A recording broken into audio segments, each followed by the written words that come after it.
Hi everyone, I'm Allie with PotomacBeads, and in this spotlight, I'm actually going to go over a blog that Nathan wrote. So when it comes to men's jewelry, there's always constant questions, whether or not it's to us in emails or in messages or notes on blogs or even messages to our Facebook group for beading and jewelry making, asking, especially with Father's Day coming up, exactly what type of jewelry men will wear. Now, Nathan, my husband, is very particular in what he will wear when it comes to jewelry, so he thought that it would be really helpful if he wrote a blog from a male perspective. That being said, and that in mind, certainly check out our blogs, which can be found at the bottom of our website, as well as we'll link to it in the description here. When it comes to men's jewelry, you want to think that simple is better.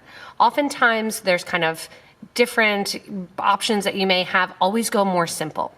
So Nathan made actually 4 little keys to help when you're looking at different things to figure out exactly what to do or questioning what men would wear or not wear. So he decided to write this blog and actually have opinions on kind of 4 checkpoints when you're looking.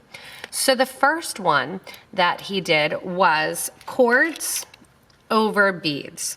So if you're looking and it has the idea that, oh, I want so many beads in it, I want it all beaded, think about the fact that most men would prepare kind of that natural look, whether or not it's a cotton cording or whether or not it's a leather cording. Most of the time, they're going to rather see more cord than beads. There's some instances where you might make a wrap bracelet like this with this tribal cord where it's literally just cord. It has no beads on it.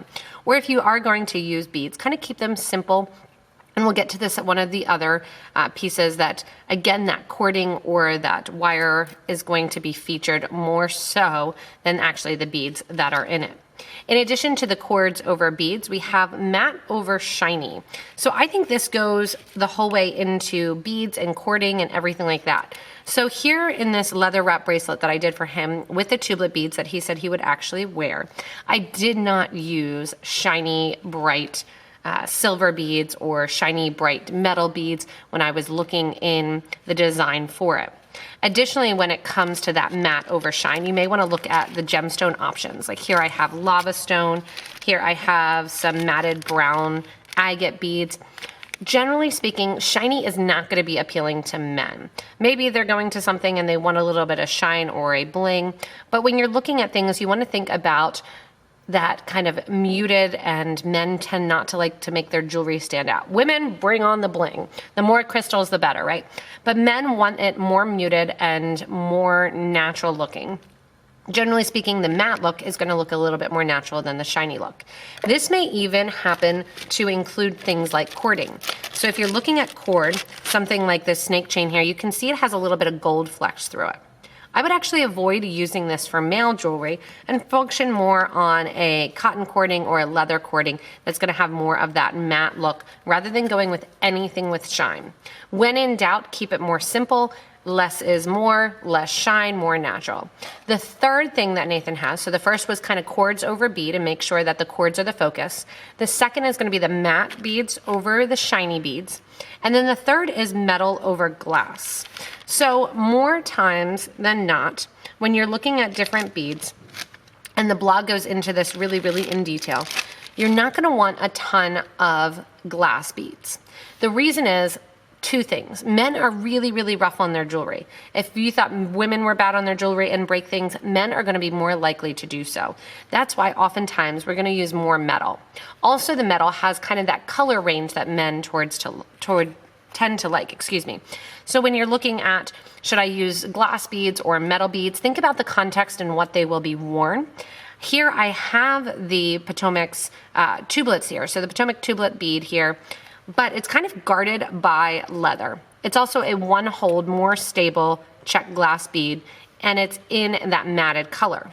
If you're going to do something that men are going to wear all the time, that you're going to get hit on, you're going to potentially be doing yard work, all of that, think about metal over glass, because you can also get metal beads that are going to be a little bit more masculine color. If you want to do some gunmetal or some brass, think of gold as being shiny, so keep that in mind with that last one. So we have cords over beads, we have matte over shiny, and there's pictures in the blog to go along with all of this, metal over glass, and then we have muted over and earth tones over color. So the muted and earth tones over color. it is difficult sometimes to realize that even though we usually as women and some men love color, generally speaking, you don't want it a ton in your jewelry. Going back again to kind of those muted colors and the muted tones, men generally speaking do not want their jewelry to shine and to stand out. So here's kind of going on that cording with some parachute cord. Men aren't going to want it in pink. They're generally speaking probably not going to want it in bright colors. Now parachute cord is sometimes the exception to that, where there's different fun fluorescent colors and everything. But generally speaking, earth tones and natural tones over these bright colors is going to be better.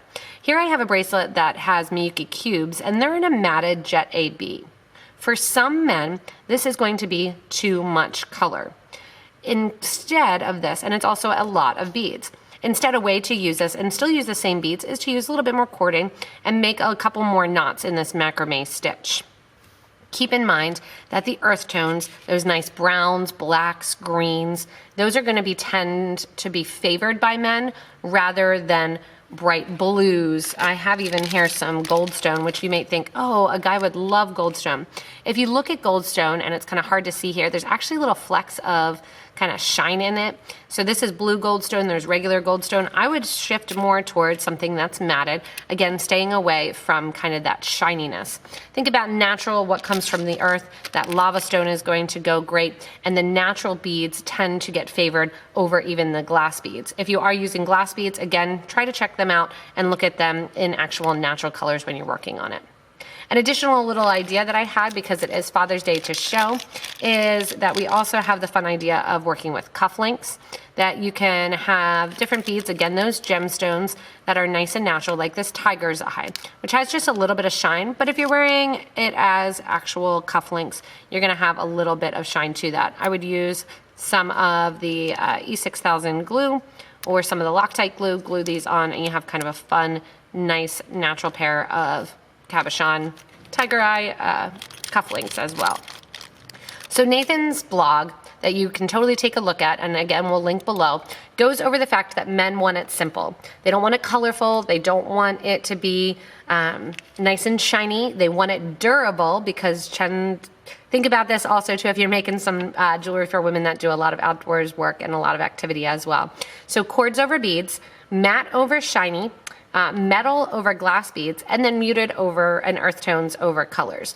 Those 4 things should kind of help you along in that design process and thinking exactly what it is that men will like. So check out Nathan's blog. It may be helpful for you if you're looking to make something special for some of the men in your life, or if you're looking to go to shows and appeal to a really untapped demographic. As always with these Better Beater episodes, with the spotlights, with the tutorials, keep in mind you can comment below, give your opinions and your ideas for what you have made that kind of no fail different men will wear and enjoy, as well as give a little thumbs up if you like the video, and also subscribe to this YouTube channel. You'll get regular updates from us when we go live, when we have new tutorials, new videos, and new Better Beater episodes. As always, thank you so much for watching, everyone, and enjoy making your men's jewelry and checking out that blog by Nathan.